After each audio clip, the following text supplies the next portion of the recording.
Okay, hi everybody. It's Sunday. Seems like I got some separating of some stuff to do, and I've got this old container. It looks like a fishing container, Plano container. So I'm going to separate some screws and bolts and washers and put them in little different areas right here and see how it goes. So here we go.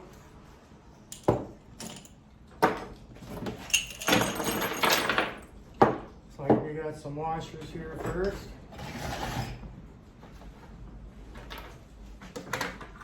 Alright. That's gonna work out good.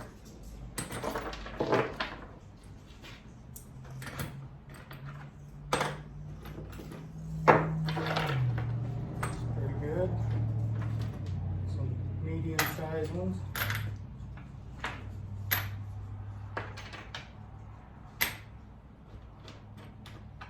A little bit smaller.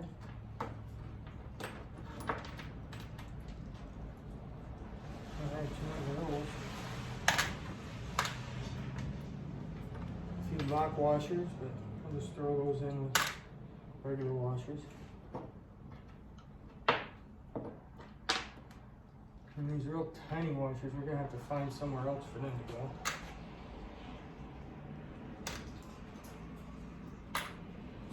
Okay, that's it for washers. A few nuts.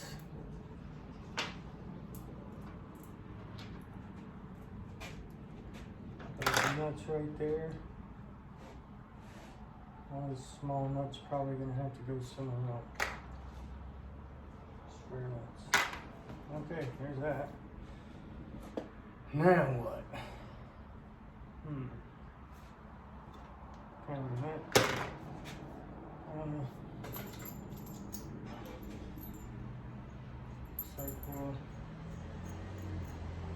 Maybe pair these together since they're already together. Some bolts and washers and nuts. Looks pretty good. Got a grade 8 bolt. Grade 8 bolt is that's recommended for all your automotive and stuff like that. Looks like a couple of these are grade 8. And then the difference is these are just regular like construction screws for like lumber or, you know, tying in stuff,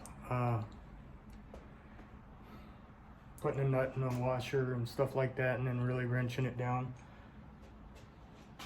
So they're not as strong as a grade 8. So grade 8s are what you want for automotive. Found my chisel.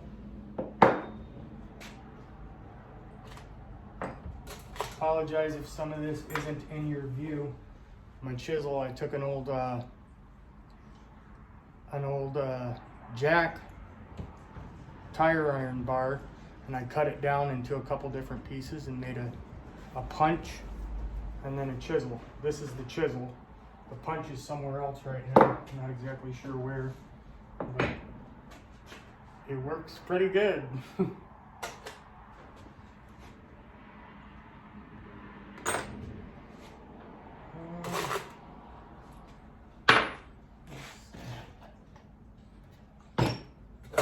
Okay, let's get all of this stuff off to the side here.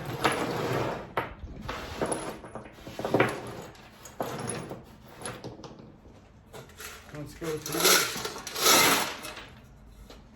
Oh yeah, a washer. Or a carpenter screw.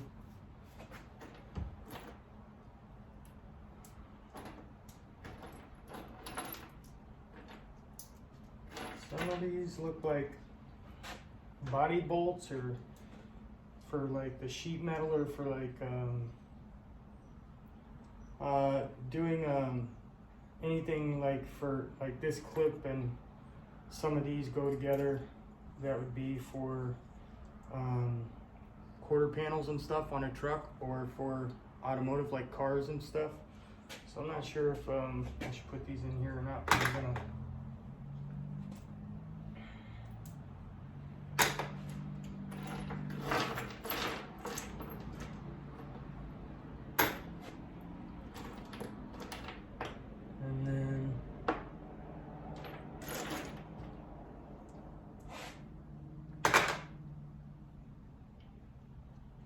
always got metal shavings and your scrap stuff, so watch out. You probably should have gloves on. Allen head screw, I'm not sure what this goes to.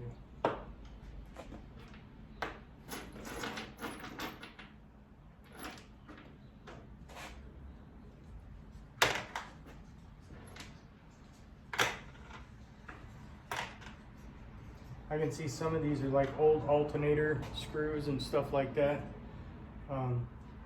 You got alternator screws that hold the wiring harness, and sometimes they screw into a bracket. That's what this is.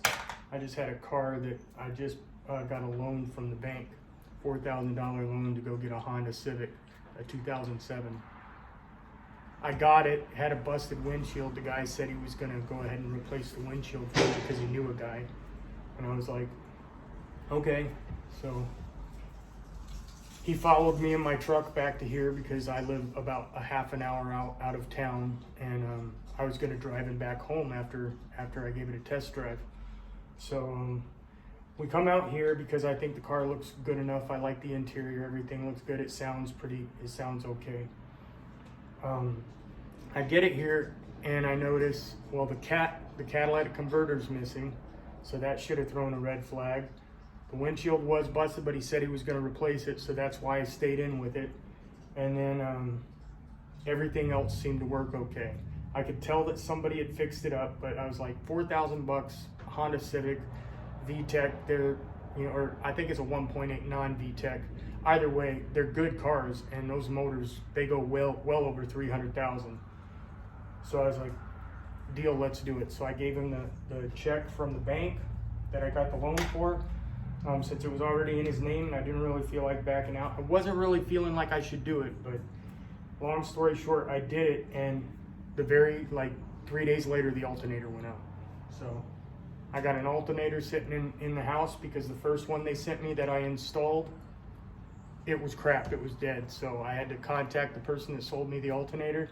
They found a replacement alternator. I was supposed to send that one back.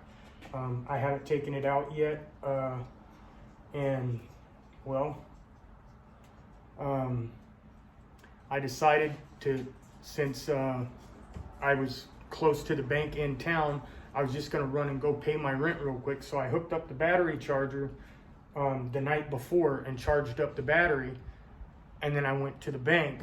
I made my rent payment, and then on my way home, no joke, someone pulled out from behind a handicap parking space that was parked on a 4-lane highway, westbound and eastbound lane.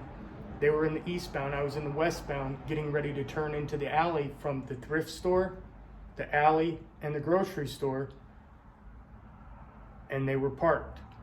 So from my perspective, all I knew was there was a parked car, there was oncoming traffic, and I was gonna execute as soon as I had an opening into the alley, go down the alley and park by the garage and go to my apartment. Well, that person decided to creep along through their parking space, the handicap parking space, and then try to get onto the highway instead of just when there was a clear spot and enough time, turning onto the highway and then proceeding. So after it was clear for me to turn, we met each other. And so right now insurance is doing a claim, and so far they find me not at fault. Neither of us were injured, and the police came, they took pictures and everything, and yeah, I've got a total loss on my vehicle because the damages to fix the front end and the side panel are more than what the car is valued at. So I'm probably gonna owe a few $100s because a lady pulled out in front of me. And good news is her insurance will pay for my loan, but that doesn't really look good to me, and I'm out of vehicle. So anyway, I'm gonna get back to this. It's pretty non-entertaining, and you guys have a good weekend. Thanks.